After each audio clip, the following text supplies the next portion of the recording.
Bonjour à tous, bienvenue dans un nouvel épisode de Littérature et Botanique. Donc aujourd'hui, je voudrais vous présenter un ouvrage qui s'appelle L'âme jardinière, une aventure intérieure de Catherine Larose, docteur en philosophie. Donc moi, ce livre m'a beaucoup plu parce qu'en fait, il parle de notre rapport à la terre, aux végétaux et aux émotions que cela nous provoque.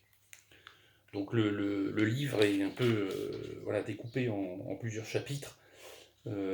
S'enraciner, s'incarner, rêver, voilà, déambuler, caresser les herbes folles, composer les plates-bandes, toucher la terre, savourer les fruits, manier l'outil, humer les odeurs.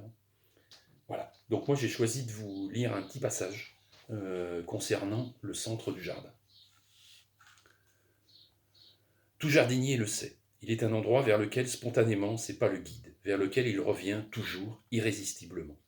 Ainsi, ce recoin ménagé entre un vieux mur bas et une petite haie de figuier, ombré du feuillage délicat et d'un abricotier, s'est-il imposé, au hasard de ses déambulations, alors qu'il flânait, un sécateur à la main. Il n'était pas pressé et se sentait disponible, aux nuances d'un pétale naissant, à la soif d'une plante, à l'odeur de la terre, à la sécheresse d'un massif, aux ombres qui s'allongeaient. Très vite, il s'est rendu compte que c'était là, dans ce lieu précis, qu'il se sentait bien. L'air était doux et calme, apaisant, comme il ne l'avait jamais ressenti. Quant à l'espace, il lui avait semblé qu'il portait l'empreinte de son corps. Il s'y était installé aussitôt et avait eu alors la ferme impression d'être parvenu au cœur du jardin, comme au cœur de lui-même. Il avait déjà remarqué le manège des chiens et des chats qui errent longuement, flairent, tournent sur eux-mêmes, s'allongent, se relèvent, pour finalement élire un lieu, s'y rouler en boule et s'absenter du monde, les yeux clos, dans le sommeil ou la contemplation. Les petits-enfants font de même, qui investissent un coin particulier du jardin, leur coin, y apportent leurs trésors et s'y réfugient à l'écart des adultes pour partager leurs secrets. Tout lieu recèle un centre pour qui sait le chercher. Celui du jardinier n'appartient qu'à nous-mêmes, et il est différent pour chacun. Il n'est pas nécessairement situé en son milieu, ni dans un endroit qui aurait été prévu à cet effet. Il n'est pas le fruit d'un décret, c'est le cœur qui le choisit instinctivement. Il arrive aussi que de passage dans un parc, un coin de campagne, un quartier, on sente un charme qui opère. Ravi, on ne sait ce qui agit, d'un songe, d'une image ancienne ou de la réalité qui s'offre à nous.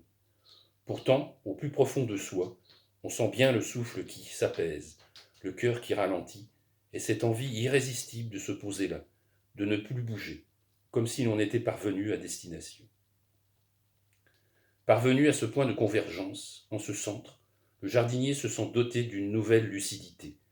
Les échanges sont fluides, les paroles claires, les mots chargés de sens, les impressions éloquentes. Son corps lui-même ne fait plus obstacle aux sensations, mais il les conduit vers son cœur. Et tandis qu'il sent le monde refluer vers lui et ses propres émotions affleurer, il lui semble se trouver au point d'adhérence entre le monde et lui, tandis qu'autour tout s'apaise et s'ordonne. Voilà, je vous souhaite de trouver le centre de votre jardin. Il y en a toujours un, même dans les plus petits jardins. Donc, bonne recherche si vous ne l'avez pas encore trouvé.